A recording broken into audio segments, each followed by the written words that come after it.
We all know the names: Gettysburg, Yorktown, the Battle of the Bulge. These are the epic clashes that fill our history books, the turning points we learn about in school. But history is vast, and many of its most crucial moments lie buried in the footnotes, forgotten by time. Today we're digging them up. We're exploring the forgotten battles that fundamentally shifted power across the growing American landscape, proving that sometimes the most important fights aren't the ones everyone remembers. These are the stories of clashes that determined the fate of territories, defined cultural boundaries, and set the stage for the America we know today, even if their names have faded from our collective memory. Our first forgotten conflict takes us back to the humid, swampy landscapes of the American Southeast in the early 18th century. This is the story of the Yamasee War. Before the American Revolution, the British colony of South Carolina was a powder keg. Tensions were high between the colonists and the diverse Native American tribes, like the Yamasee, the Creek, and the Cherokee. For years they had engaged in a complex and often exploitative trade relationship. The colonists wanted deerskins and enslaved people from rival tribes, and in return, the Native Americans received European goods like firearms and cloth. But this trade plunged the tribes into massive debt. When they couldn't pay, colonial traders seized their land and even enslaved their people. By 1715, the Yamasee had had enough.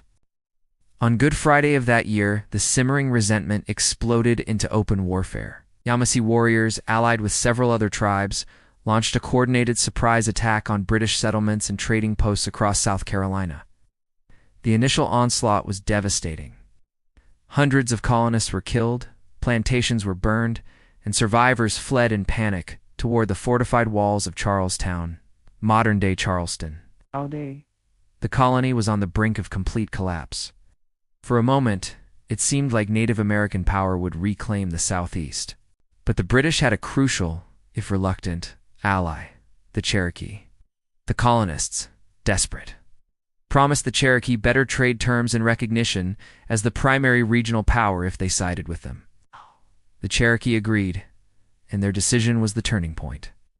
Facing a war on two fronts against the colonists and their powerful Cherokee rivals, the Yamasee-led coalition began to fracture. After more than a year of brutal fighting, the alliance was broken. The Yamasee were shattered, with survivors fleeing south to Spanish Florida. The war permanently altered the map of the Southeast.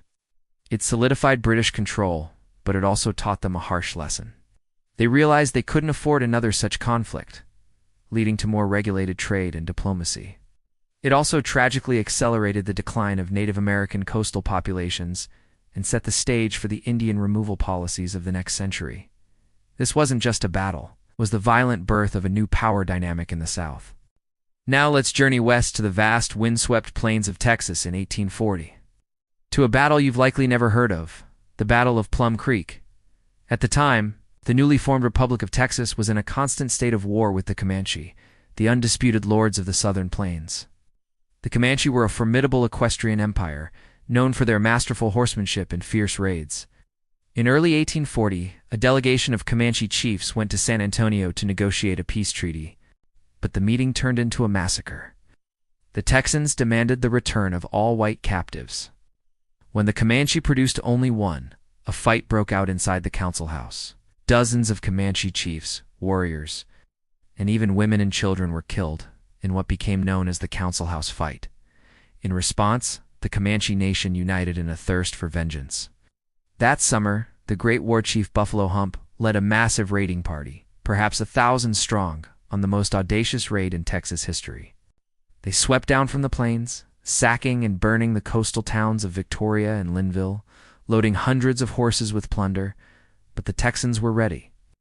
As the Comanche began their slow, heavily laden journey back to their homeland, the Texas Rangers and militia volunteers gathered to intercept them.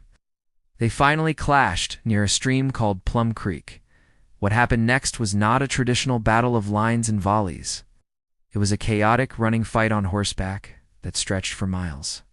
The Texans, armed with new repeating rifles, had an advantage over the Comanche's bows and lances at a distance.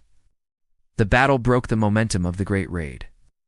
The Comanche were forced to abandon most of their plunder to escape, and they suffered significant casualties. While it didn't break the Comanche Empire, they would remain a dominant force for another 35 years. Plum Creek marked a critical shift. It demonstrated that the Texans could stand up to a major Comanche offensive and signaled the beginning of a long, brutal war of attrition that would ultimately see the Comanche confined to reservations. The battle was a pivotal, violent chapter in the struggle for control of the American West. Finally, we turn our attention to the far north, to a conflict that helped define the very border between the United States and Canada, the Battle of the Thames in 1813. During the War of 1812, the great Shawnee leader Tecumseh had a vision.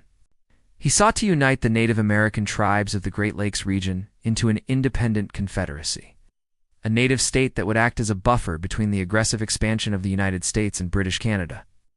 He allied with the British, believing they were the only power that could help him achieve this dream. For a time, the alliance was successful.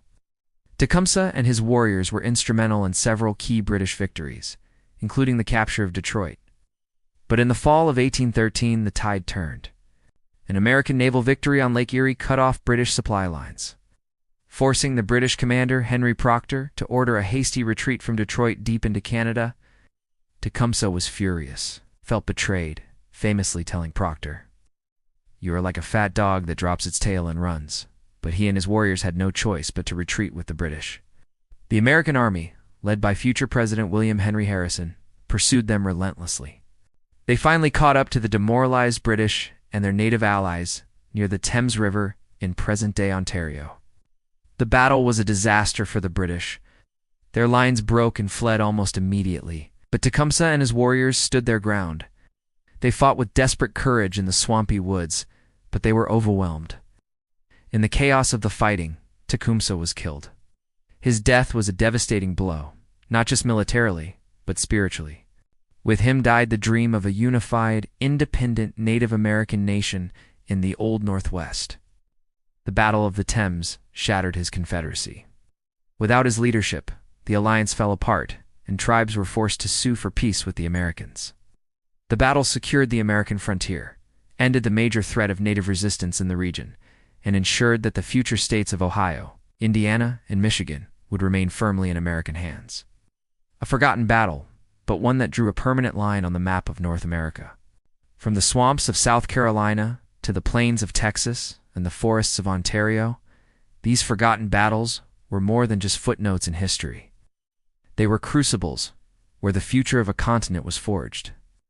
The Yamasee War, the Battle of Plum Creek, and the Battle of the Thames each dramatically shifted the balance of power, paving the way for American expansion and defining the relationships, often tragic and violent, between. They remind us that history is a complex tapestry, and sometimes the most important threads are the ones we've overlooked. Thanks for joining us on this journey into the past. If you found these stories as fascinating as we do, make sure to hit that like button and subscribe for more deep dives into forgotten history. Let us know in the comments which forgotten battles you think deserve more attention. See you next time.